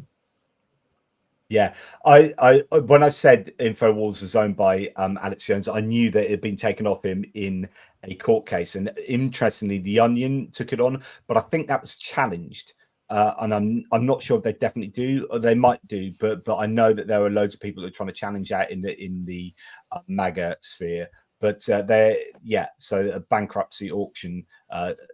They acquired it with the support of Sandy Hook families, because Alex Jones famously said Sandy Hook was a false flag, and then he lost a court case to the Sandy Hook parents who are like, my child was shot in a school. This is not a false flag. I literally lost the child. Go and look at the freaking funeral and go and do you know what I mean? It's like at some point reality butts up with conspiracy theories, and it took Alex Jones to claim a pretty heinous thing, that a bunch of elementary school children being shot at school was a fake false flag operation type thing, for him to be taken to court and lose, and then he thankfully was bankrupted, but he still seems to be hanging around saying egregious things. But anyway, I digress. I mean, he ruined people's lives for many, many years. I mean, it was remarkable how he even got away with it over years and years. So many of the people that he leveled these false accusations at, had their lives destroyed. Again, after losing, their children, they had to move multiple times to escape sort of harassment and threats of physical harm. I mean, this is a thoroughly, thoroughly evil, despicable kind of person. The fact that these kind of characters are endorsed and enabled by MAGA and Trump should be enough for most people to find them revolting and objectionable, but it unfortunately doesn't work that way. But I mean, this is the problem we're facing. I know we often get onto this kind of topic, but when you can be, for example, so here you go.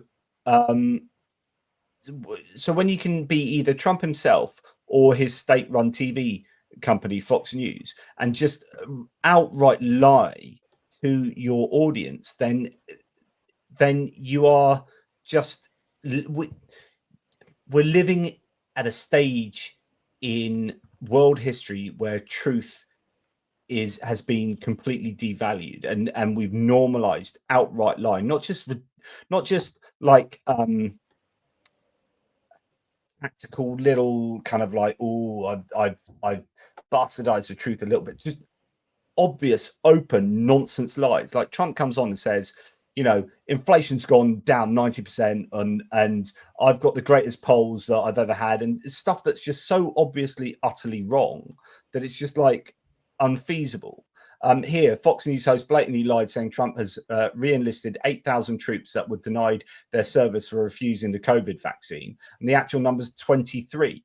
And he's just thinking, like, is really just lie after lie after massive lie. It depresses me. But yeah, there you go. I don't know what we do about that. Quite frankly, it's going to be such a massive job for us to fight disinformation on the scale that it's happening at the moment. And when you have the president of the most powerful country in the world just lying in such massive overt ways, I think it becomes thoroughly problematic. But there you go. That's all I have to say about that. It is. It's just utterly corroding. And yes, it is. So anyway, we're both obviously. Yes. So back to Ukraine. Is there any other topic that you think is worthy of our focus at all? Well, I'd like to draw attention to the fundraiser that we're about to do or heading into, and I don't know if you're involved in the latest one, but Calf Ukraine. I've got another calf fundraiser going, so I advise people to check that out on the Calf Ukraine link. We'll put that into the description of the video. But yeah, we're raising more money to send trucks over, and that need has never been greater than it is now. We know that these trucks don't last necessarily that long at the front, weeks, months at the most. But if before they go or get taken out by drones, they protect the lives of the people driving them, then they'd have served their purpose. The other thing I want to draw attention to was the rather fascinating interview that I did yesterday, probably the most controversial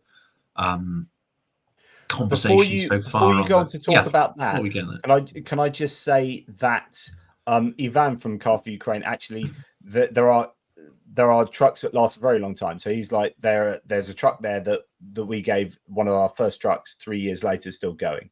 And so there's a whole range of, like, some trucks last for ages, some trucks don't last for ages, and then everywhere in between. But anyway, and they're so all useful.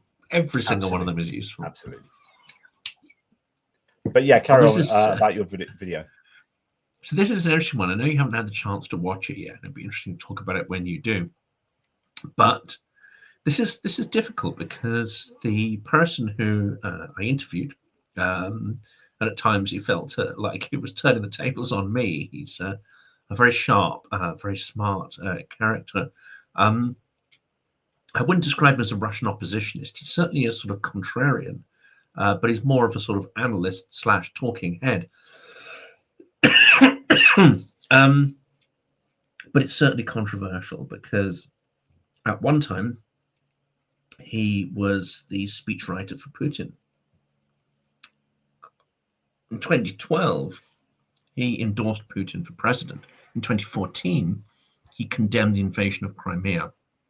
But if you go all the way back, he was the anchor to one of the first and most significant, I think, news programs during Perestroika. So extremely well known for several decades. He also founded a nationalist party, which was the progenitor of later government created sort of, Hitler Youth style parties. He produced a sort of very odd, supposedly anti-war film that actually was sort of pro-imperialist, pro-First Chechen War. So one could almost describe it as a genocidal piece of propaganda. He was as he himself admits, was a Nazi for a while, a Russian racist Nazi back in the 90s, early 2000s, rather.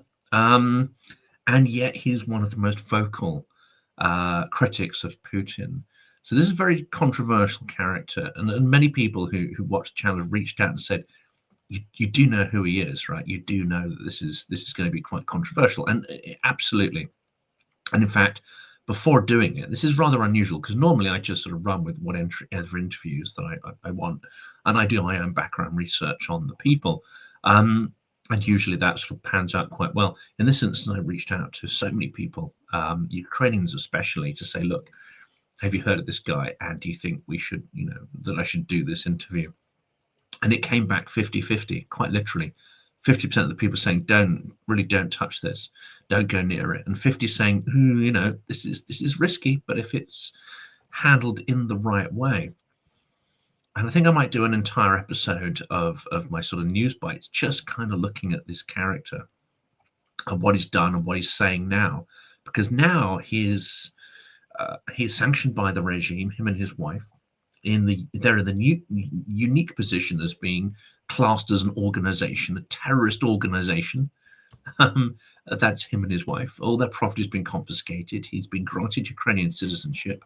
And this is one of the few so-called Russian oppositionists who I think Putin would rather like to take out if he could. And his criticism, and he's a very flamboyant character. He's very acerbic, very sarcastic, and his language is kind of extremely flamboyant and literary, which is an absolute nightmare because the AI can't figure out how to translate it. So I have to spend a lot of time putting the subtitles together. But his criticism of Russian fascism and how it's merged with traditional Russian imperialism is amongst the most, I would say, penetrating, acerbic, acidic, vitriolic, and yet incisive criticisms of Russian racism.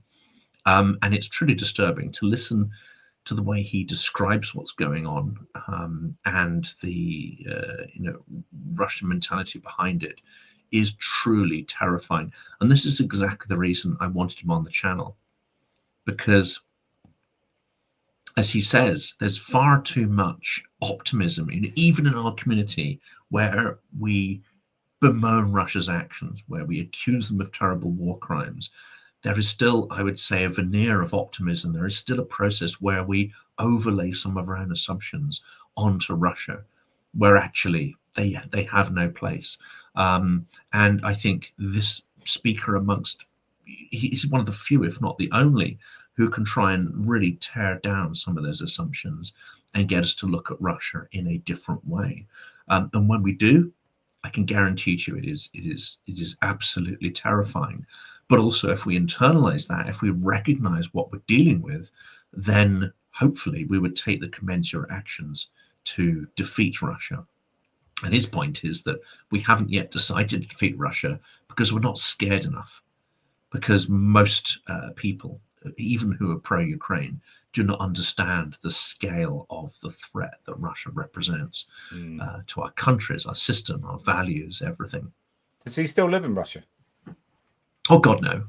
Yeah, I was going to No, say. he'd be no. He's Yeah, been sentenced in absentia to 8-year yeah, prison sentence, right. and all his property confiscated, and he's declared a terrorist Yeah, organisation. So no, that he's. makes I mean, sense. not only can he not live there, that he'd be one of those people where I rather suspect they'd do him in if they could get their hands on him.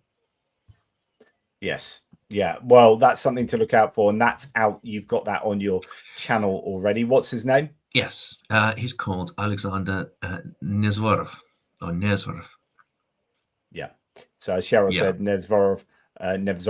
I haven't got to that one yet, but that yeah. sounds like it could be an interesting one to And something else watch. that's interesting. I mean, not only did he condemn the invasion of Crimea, he also predicted, and this is, bear in mind, this is 2 years after he actually supported Putin's regime. Actually, was a sort of key figurehead as part of that sort of, and he helped to create Putin's hybrid information autocracy.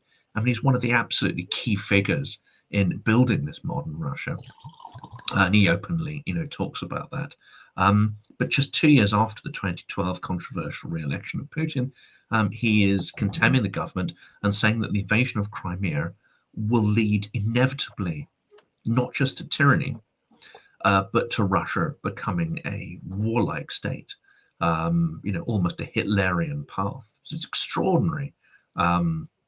Outburst, and I would say predictive power. And then in 2021, he produced what is now quite an infamous video, where he predicted Russia's full-scale invasion of Ukraine. And he also predicted how catastrophically wrong it would go.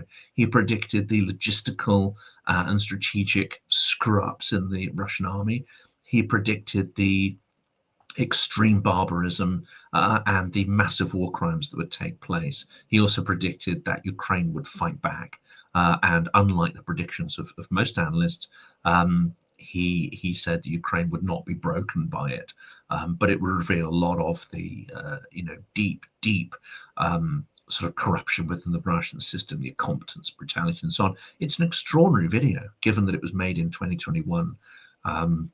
When most people didn't believe that full-scale war was at all possible. Definitely one to watch, as all of yours are, really. I wish I had more time in the day. Just to let people know that there are many Ukrainian drones flying into Russia as we speak, so that's good news. I've started seeing more and more of these images coming out where they are tracking the Ukrainian drones, and interesting to see how many of them there are quite often. I'm just enjoying a little bit of white port while we meander towards the end. I just wanted to go through a little thread from Elliot Higgins. So we're talking about truth. Sorry, I'm just going to pivot back to this kind of disinformation topic.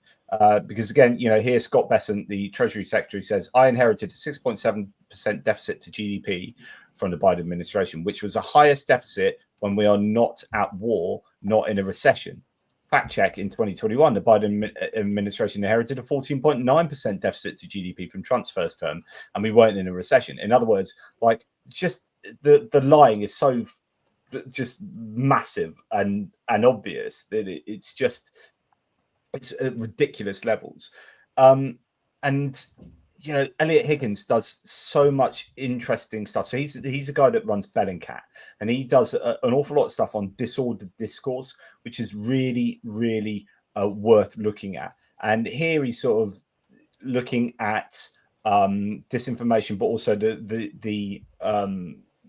this inexorable march towards autocracy, particularly in the United States. So Elliot Higgins here says, democracy isn't dying quietly. It's being suffocated by noise, lies, distraction, and systems that profit from confusion. But we're not here to mourn it. We're here to fight for what comes next. This isn't about political decay. It's a full spectrum failure.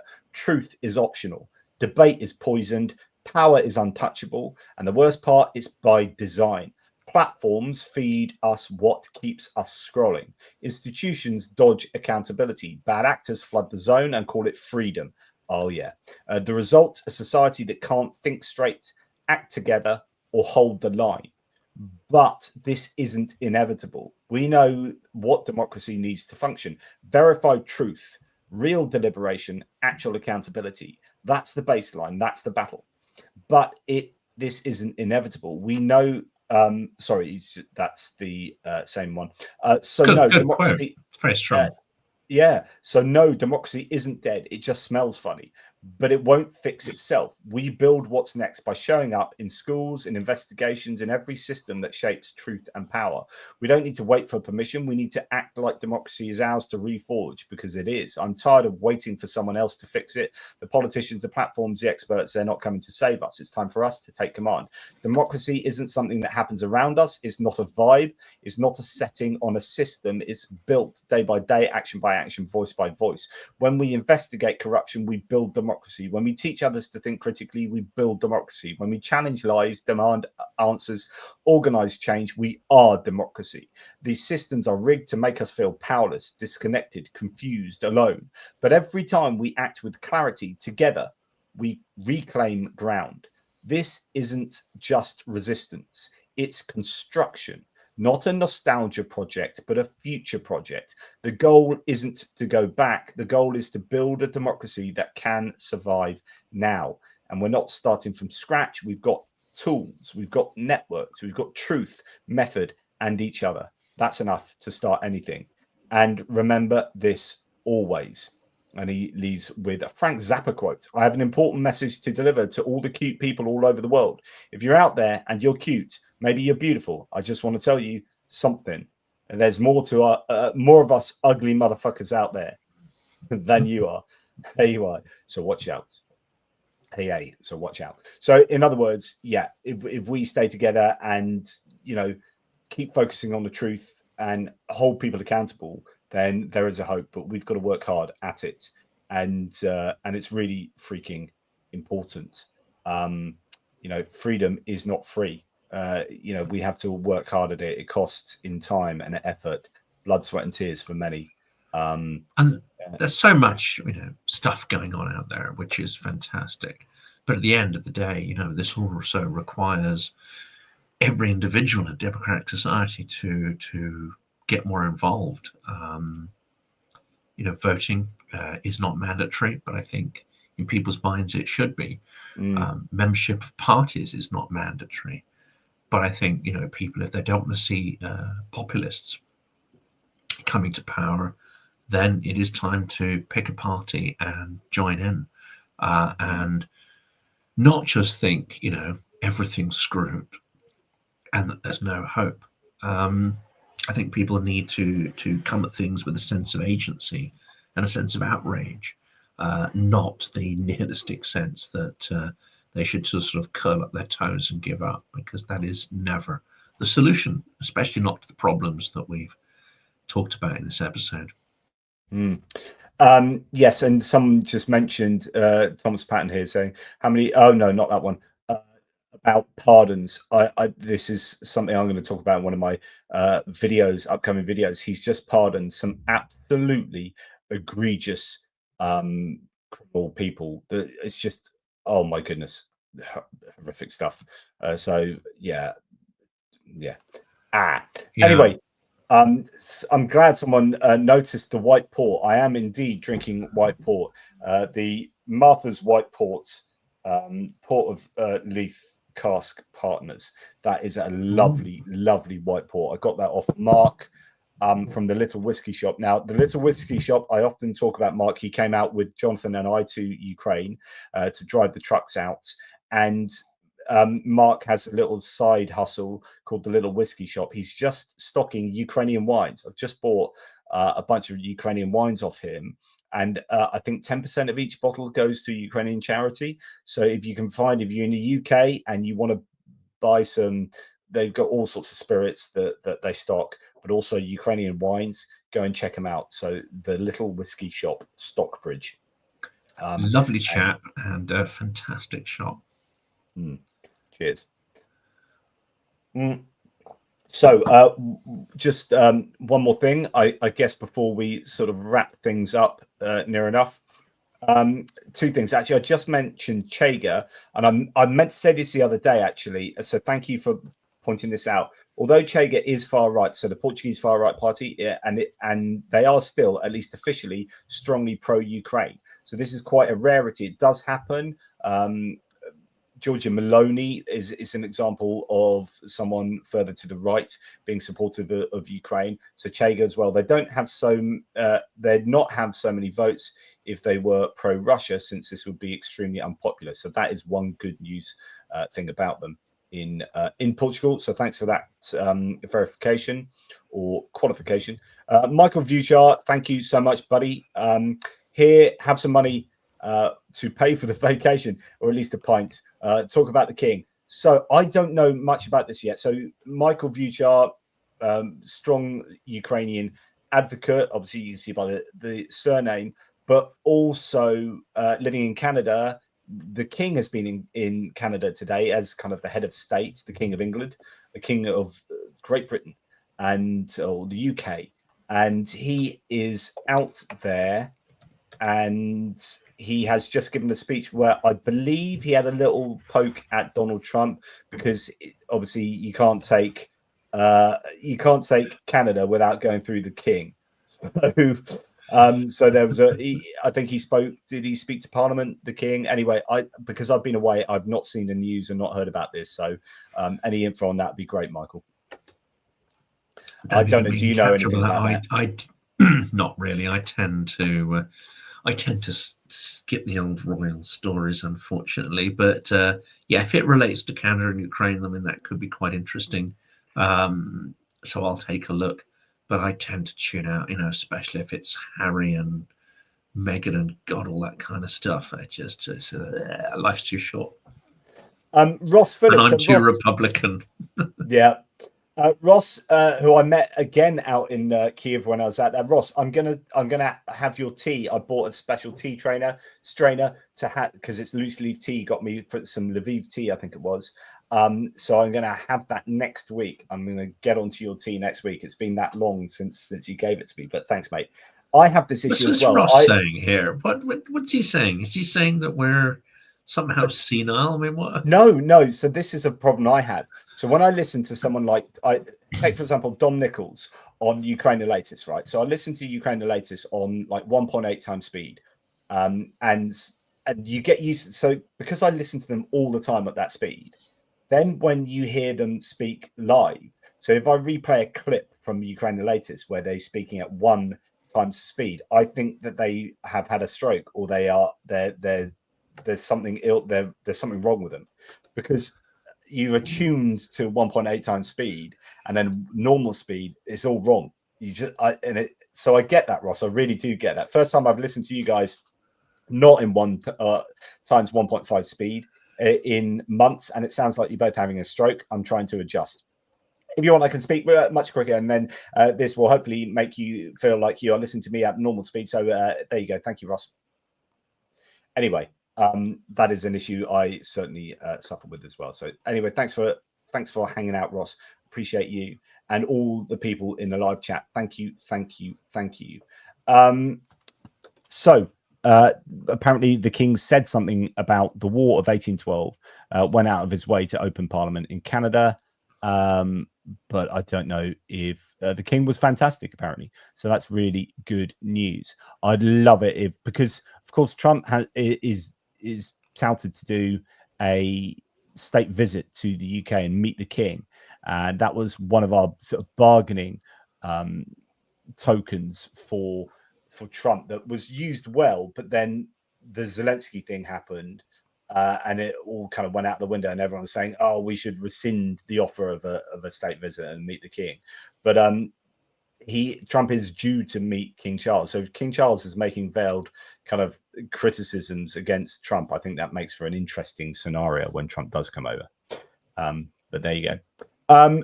What, my good man, are your sort of final thoughts on things? Final thoughts is it's been for Ukrainians a brutal and bruising week. I think in some ways the intensity of the barrages have shocked Ukrainians, despite 3 years of going through this. But what hurts even more is the endless weakness of Trump. The fact that the criticism of Putin is not followed up by action, the fact that the criticism of Putin is almost always accompanied by in criticism of Zelensky that's of a greater intensity. The very idea that you attack the victim and not the perpetrator over and over and over again, that is psychologically wounding. That is psychological abuse, and it needs to be called out and not just sort of glossed over. We can't just say, "Oh, well, that's Trump and that is his manner." It is abuse of the absolutely worst kind. It's despicable. It's revolting, and if none of this is followed by action, then all it is abuse, and yeah, it's disgusting, and yeah, needs to be called out. I'm so sick of that man. Yeah. Goose Springsteen, we'll make monarchists out of you guys yet. To be fair, right, I'm fairly ambivalent on the monarchy. So I do not agree with the unmerited sustainment of privilege. I think that is unjustifiable unless there is an overall benefit to having the royal family. So if there's a PR and I don't know, tourism net benefit of having a monarchy, as long as they don't have over explicit power, which I don't really, I don't mind our monarchy too much. But as soon as they start being more effort or cost much more than they're worth, then I'll be like, yeah, no. Yeah. You know, so I'm kind of like, yeah, whatever. I mean, yeah, I would have to admit that under the Queen, you know, it worked pretty well, and that's because of her extraordinary understanding of the system and the limits of her own power and the sort of soft influence she was able to bring to bear. And it's a challenge, isn't it? When it works, it works.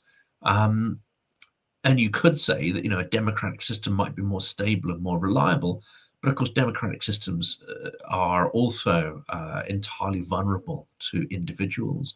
And we see that even the best constitutions, even the best checks and balances can be corrupted and are corruptible, and also are prone to you know, have their authority degraded through weak leadership. So yeah, a presidential system may be on paper that's better. In theory, it's better than the sort of you know, the monarchical sort of inheritance by birth system we have. In reality, it worked reasonably well over the last sort of, you know, 50, 60 years. That doesn't mean it always will work well and continue to function. It's very much beholden to the whoever is, you know, filling the crown, as it were. Final question for you before we go. Evening Guards had a question for Jeff. In his opinion, will Biden be remembered as saving Ukraine from losing completely, or will history see Biden as a hindrance to Ukraine's victory? Obviously, history will determine very much how we look back and review those events, and more information will come to light. We also don't know, you know, what level of partisanship will be brought to that historical record. It won't necessarily be immune from partisan reckonings, but I think a fair account would have to say that the support that was provided helped to prevent Ukraine from being overrun, and I would have to be honest in saying that, but that the scale of supply of weapons and indeed the strategy behind those weapons was entirely meant to allow Ukraine to stand and bleed rather than defeat Russia. And you know, I think history will judge that as a failing, as a lack of imagination, as a failure of strategic thinking. I think it unlikely that Ukraine will fall. Therefore, it will not judge Biden as harshly as it might do if Ukraine, you know, had fallen in the fullness of time.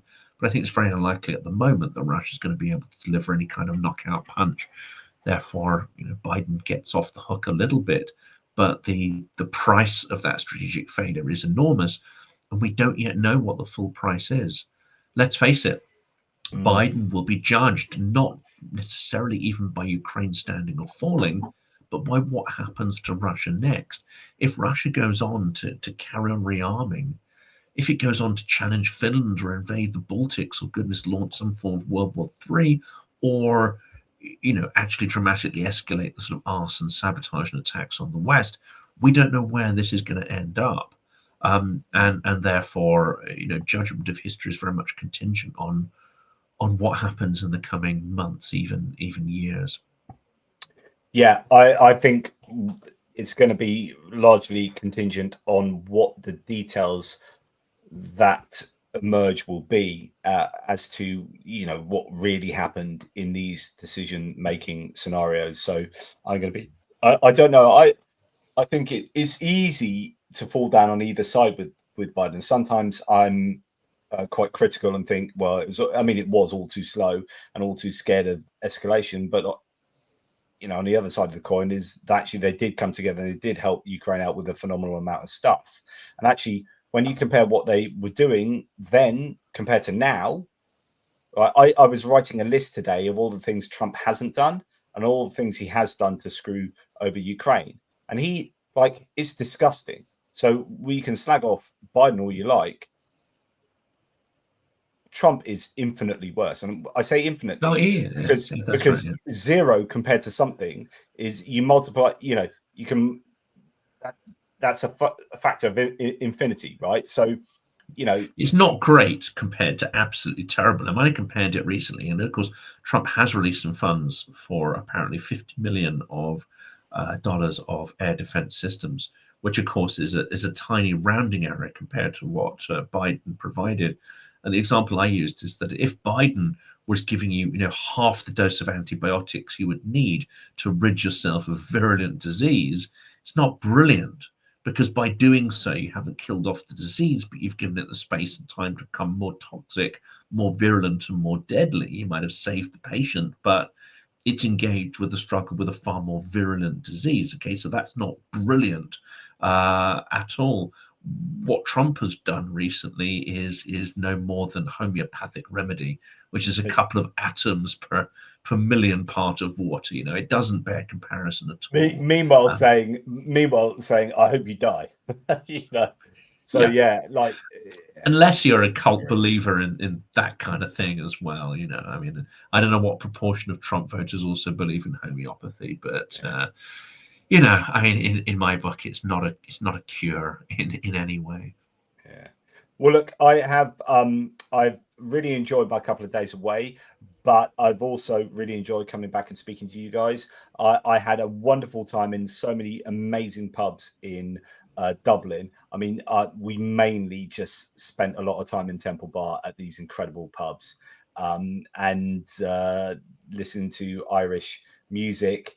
Just the culture of these pubs was absolutely amazing. Just really endeared me to it. I mean, I've been to Dublin before, but when I was a student. But yes, not for a long time. So it's a really great experience. But it's good to be back with you guys. I'm going to leave you with the news that Google VO3 is scary. So I was just talking about disinformation earlier. Like what we are now experiencing in terms of Google VO3 is insane. Like the tone of the language, this is all AI generated. Some people would have seen a viral video, for example, of a kangaroo not being allowed on a plane. That was AI generated. We are cooked, says Future Stacked. Google VO3 just broke the internet. 10 wild examples. Nothing is real anymore. Street interviews are not real anymore. So you've got, all of these are just, I mean, you can't hear what's going on, but the voices are AI generated. The interviews are AI generated. You've got a meme coming to life. So the famous meme here now can bring that to life. You've got, random interviews in anywhere, any context. You've got animation videos that you can make. Now here, this is interesting. A $500,000 pharmaceutical commercials can be made with $500 in VO3 in less than a day. So, is this just going to affect people's jobs? You can just create, you don't need advertising agencies and whatnot. VO3 generating real world locations in a game style. You've got this woman, this one is all about the tone of her voice, just like wild different intonations that they can create. You've got, you know, Will Smith eating spaghetti, but of course, any famous people. We had the other day, I think, was it Emmanuel Macron, Keir Starmer, and Friedrich Merz, I think, was it, like dancing around in their pants or something, was a video that, you know, was AI generated. And here, the last one, fake news. And you can do that with an actual news like setting. So if you put that in with BBC News or Fox News or CNN, like you can generate, like we are speaking to my partner about this over the week, over this last couple of days, saying and I was showing her some AI videos saying we are living at a time now when you just simply cannot know what's real and what isn't. And it is just really, really, I think, dangerous epistemically. And that kind of goes back to what Elliot Higgins was saying. And we have to remember that the people immediately think that the greatest risk is believing lies. And of course, there is a risk of that. The greatest risk actually plays to Russia's techniques. And that is not that people necessarily believe lies, but they start to disbelieve everything, that they start to think there is no such thing as objective truth, and they distrust all evidence of their eyes and ears. Well, that is a classic totalitarian trick. So we might be in a new era of this kind of stuff, but unfortunately it harks back to techniques that are very, very old, and certainly go back to Nazi Germany and the operation of modern Russian disinformation. And that is to disbelieve the evidence of your eyes and ears, disbelieve the evidence of the people around you, disbelieve reality. It will potentially drive us towards a new level of informational nihilism, and that is extremely dangerous for democracy, social cohesion, and trust, as well as agency. You know, it's like acid, hydrochloric acid, being poured over people's sense of their own agency in their political systems. Yeah, surprise Mother Trucker says, work for a large company, AI screws stuff up all day long. Yeah, but we are in the infancy of AI, really. Like, if you think of the leaps and bounds in the last 3 years in terms of what it can produce visually and audially as well, honestly, you know, another 3 years and those mistakes won't be being made. Like Benny Pope was hitting me up with turning some of my books into audiobooks. I'd love to read out some of my books to do my voice for audiobooks for all the kind of 15 books I've written or whatever. But I just don't have the time. But he generated an AI voice using my voice as an input, and it is me reading. And I'm very close to just getting AI to do my voice, just because I don't have time, but it just hasn't quite got the intonation right. So some of the I use quite complex sentences in my writing, and it can get quite involved, and the stresses need to be on point. And if AI hasn't quite got that, I'm not happy with that being attached to my book. But it's not far away, and the fact that he can produce just like that my voice in AI is scary and amazing and scary. It could get you to read out all sorts of things. You know, I've had a revelation that you know, I love the Kremlin now. You know, it could be used for all sorts of malicious purposes. 100%. Well, look, it's a pleasure being back in the saddle. I've had a lovely couple of days away. You've been in Ukraine, and you haven't actually spoken about that. So next time we'll have to talk about your experiences. But yes, thank you very much to the audiences for having such lively live chats. And thank you for your support of the channel. It really does keep the lights on. I really appreciate that. Thank you. And yeah, so I'm trying to go here. This is my famous long goodbye. Cheryl, report from Ukraine obviously uses an AI generated voice. The pronunciation is weird. Yeah, but I've wondered about that. People have said that before, but he sometimes pronounces a place name several different ways within the same video. But then that makes me think, well, that probably is AI. It's not a human smart. Wouldn't. I don't know. I don't know. Yeah. I don't know. you could be right. It doesn't have a memory. It's not built in with that. Unfortunately, you know, having a memory to introduce that kind of consistency would be a good idea. It'd be sensible, but you know, each of these additions requires, you know, a significant step up, also in terms of the amount of computer bandwidth that it requires. So of course they're going to have a trade-off, I think, between that sort of, you know, that accuracy and you know, whether it's economically viable to add the additional, you know, servers and computing power that'd be required to do that. That's kind of what Viggo Holmsen's speaking to there. So yeah, good synthesis. Well, thank you very much. I guess all that remains to be said is Slava Ukraini, my good man. Heroim Slava, it's good to be back with you in the saddle. We'll do this again soon. Yes, absolutely. Keep your eyes on, of course, what is going on in Ukraine. Spare a thought for those who are suffering on a daily basis. And fingers crossed that Trump can remove his big orange thumb from his fat orange ass and do something for Ukraine rather than string them out to, well, throw them under the bus, actually. But it's sad to see, but when there is so much that could be done, and let's hope that Europe can step up as well, even if the US don't. Okay. Take care, my good man, and thank you to everyone who has been listening to Pips. Thank you to your wonderful audience. Yes, speak soon.